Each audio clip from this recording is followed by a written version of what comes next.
Hello, so in this video we'll start chapter 5.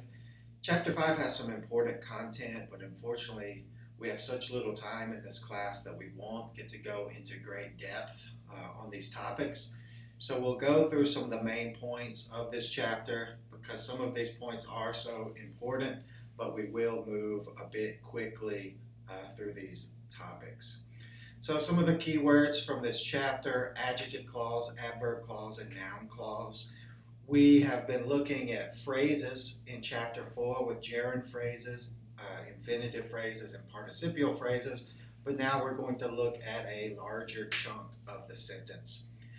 We're also going to look at independent and dependent clauses, relative pronouns, relative adverbs, and subordinate conjunctions. So those are some key words and topics for this chapter.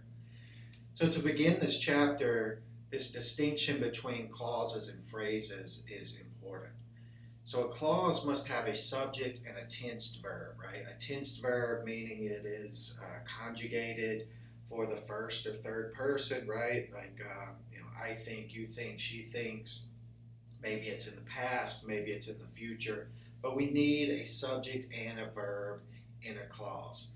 However, in a phrase, we don't have both of these pieces. We may have a verb, but then we don't have a subject. We may have a subject, but then we don't have a verb. So we can see eating pizza in Corpus Christi Hall. So eating pizza, that's part of what could make a clause, but that certainly does not create one. So to look at these and whether these are clauses or phrases. So what a surprise. So actually, I'll just skip to the next slide where we have the answers for these. So what a surprise is a phrase. This is an exclamation, but there's no subject here. There's no verb, okay? When going home. So when going home is a phrase. We don't have a subject.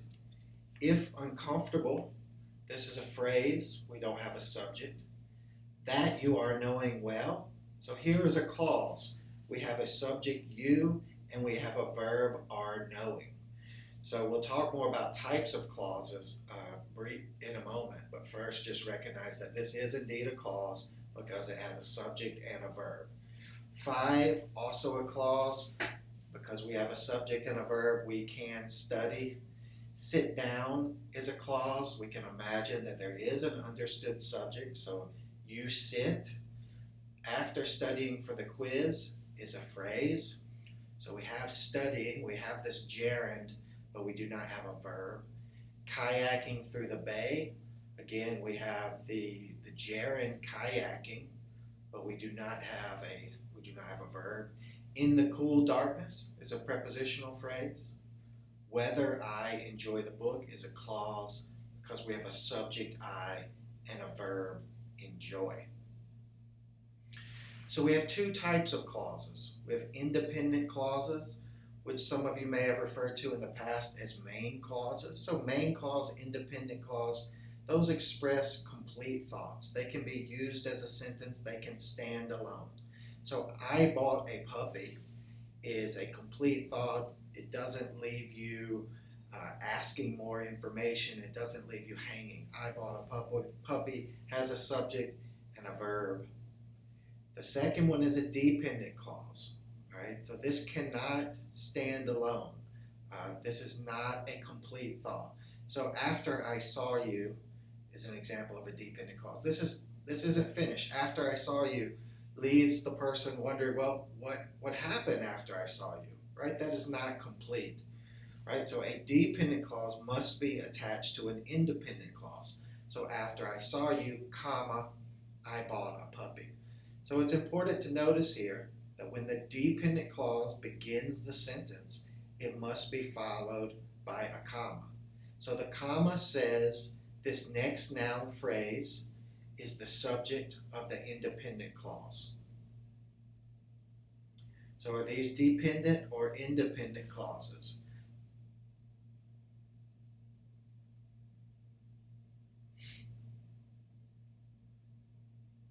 So that you know her is dependent. It's unfinished. That you know her is unfortunate. That you know her is interesting. That you know her is amazing. while you wait for your grade is dependent, that is not finished. I want to know the answer, independent. We have subject I, we have a verb want. Your friends are nice, independent. We have a subject, your friends. We have a verb are. This is a complete thought. Whoever lives next door to you is dependent. That is not finished. Since you know the president is dependent. That is not finished. Then I ever realized, again, dependent. It's not finished. When I was an undergraduate student, again, dependent, not finished. So the important thing to recall and to remember from this is that both dependent and independent clauses have a subject and a verb. However, the independent clause can stand alone. The dependent clause must be connected to an independent clause. So let's talk then about adjective clauses. So, as we've talked about since chapter 1, adjectives modify nouns. So in chapter 1, we looked at individual word adjectives such as ugly, the ugly dog, right? And we talked about many types of descriptive adjectives, ugly, beautiful, intelligent, tall.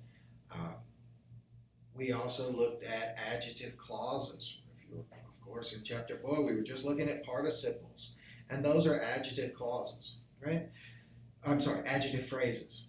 So here we're going to look at adjective clauses. So we've moved them from single word adjectives to adjective phrases in chapter 4, and now adjective clauses in chapter 5. So here we have, so adjective clauses are dependent clauses which modify a noun or pronoun from the independent clause. So the dog, comma, which was really ugly, followed us home. The dog, comma, which was barking loudly, comma, followed us home. So which is a relative pronoun, and it begins these adjective clauses.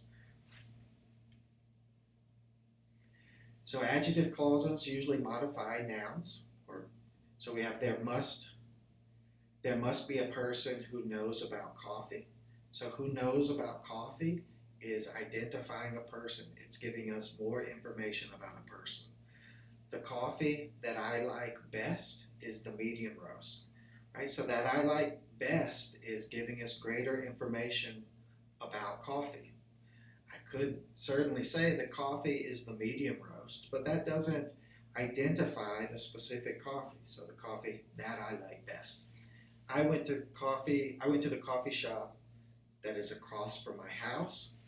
I didn't go to the coffee shop that is on SPID. I didn't go to the coffee shop that is downtown. I didn't go to the coffee shop that is out on the island. I went to the coffee shop that is across from my house. So that is across from my house comes immediately after the noun. It modifies and it helps us identify it. So this is a common activity then in writing classes where young learners, young writers are asked to integrate, to combine two sentences by using adjective clauses. So we can say the man is friendly, he lives next to me. We have the same subject, the man and he. That's the same person. So we can create an adjective clause to make our writing flow more smoothly. The man who lives next to me is friendly. Again, we can see this in the second example. Accounting is my major. It is offered in the business school. Accounting, comma, which is offered in the business school, comma, is my major. So how do you do that? You take the second sentence and make it an adjective clause, right? So you replace the subject he with a relative pronoun, and then you insert the adjective clause in the sentence next to the noun phrase it modifies. So adjective clauses begin with a relative pronoun.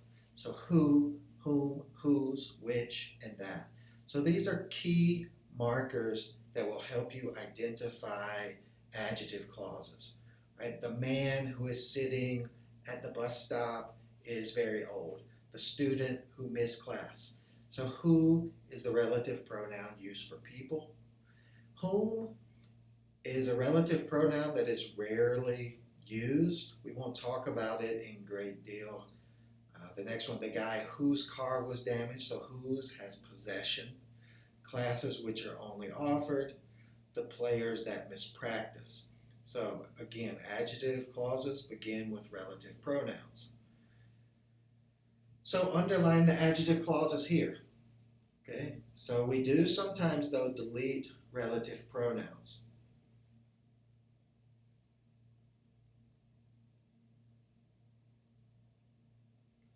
So we're number one, the equation that was on our exam. So that was on our exam is telling us which equation. Professor Carter, who taught history at Emory University. So who taught history at Emory University is giving us more information about Professor Carter. Come with me to the concert. Well, which concert? The one downtown, the one at the AMC Center? No, the one that the Jazz Club is sponsoring. So that the Jazz Club is sponsoring is an adjective clause giving us more information about the noun concert. The woman I love loves me.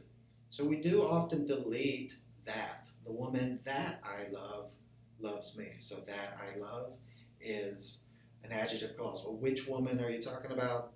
The woman that I love. I hope that my brother has the bike that I gave him for Christmas. So which bike are we talking about? That I gave him, that one. King Edward VII, or King Edward VIII gave up the throne of England for the woman that he loved. Which woman? The woman that was his neighbor, the woman that was his elementary teacher? No, the woman that he loved. And number 7 is just a fun one. Which cat? The cat that killed the rat. But which rat? The rat that ate the malt. But which malt? That lay in the house. But which house? The house that Jack built. So adjective clauses and commas. If a clause adds additional information, then we'd use a comma. So here, Al, comma, who is drunk, comma, should not drive. There is one Al, right? You're at this party, you see one Al, more information about that one guy who is drunk, and he should not drive, okay? However, if you were at that party and there happened to be 10 people with the name Al, but you were only speaking about one Al, then you would not put a comma, right? I know that's kind of confusing. If you are just adding information about a noun that doesn't help you really identify the person, but that just gives extra information, you put a comma. If it's important information to the sentence, it helps you identify the noun, then you don't have a comma. So let's look at a few of these. I'll let you work through these if you wish to pause the video, and then I will go to the answer slide. So my parents, comma, who retired to Arizona, comma, love the dry climate. So why commas here? Well, I assume that we all just have one set of parents, right? So we're not trying to identify all of these parents that are in the same room, right? We're just giving more information about one set of parents. So, oh, by the way, my parents, who retired to Arizona, love the dry climate. So in the second one, the town where I was born offers very little in the way of entertainment. Now this is important because this helps us know which town. Which town are you talking about? The town where I was born. So that is essential. There are thousands of towns in Texas, right? But we're talking about a specific one, the one where I was born, so we don't use a comma. My favorite television show, which I watch every week, is South Park. You can only have one favorite television show. I know, I argue about this often with people, but you can only have one. That's favorite, right? So my favorite television show, oh, by the way, I watch it every week, is South Park. On weekends, I sometimes work for my oldest sister, comma, who runs a daycare. You can only have one oldest sister, So this is just extra information about that oldest sister. So you have a comma. And then in 5, the driver of the bus that I take to work. So, I mean, think of Corpus Christi. There's the 5 bus that leaves campus. There's the 7. There's all of these buses, right? But I'm talking specifically about the bus that I take to work. That is important information, so no comma. Okay, so that is all for the adjective clause slides. So go do those exercises in the book, and then in the next video, we'll do a quick overview of adverb clauses and noun clauses.